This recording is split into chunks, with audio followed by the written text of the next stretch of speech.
Bonsoir tout le monde, je viens pour vous parler de la tempête Harvey.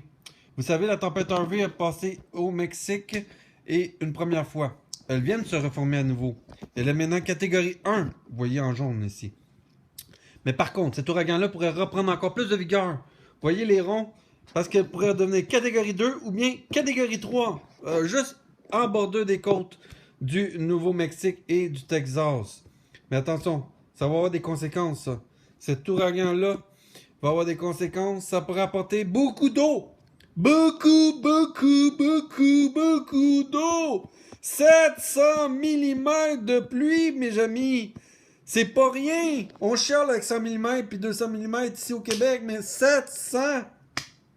Non, non. C'est pas drôle, là. Et les ronds blancs que vous voyez, c'est les trajectoires que l'ouragan. Vous voyez, elle va faire du surplace avant de repasser vers le Texas pour atteindre après ça Houston dans la fin de semaine, dans le coin de samedi-dimanche, dans ce secteur-là.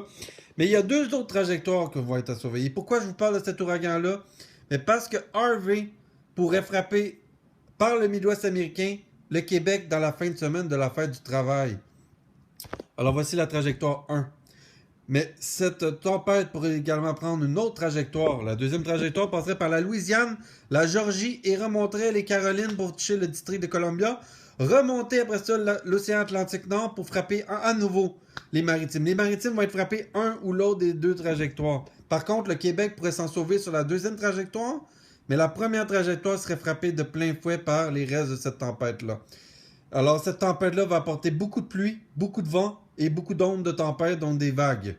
Alors là-dessus, je vais être plus précis la semaine prochaine au niveau de la trajectoire pour le Québec. Je vous souhaite une excellente soirée. Continuez de suivre le CRTV ou ma page publique de climat et avertissement de temps violent. Merci!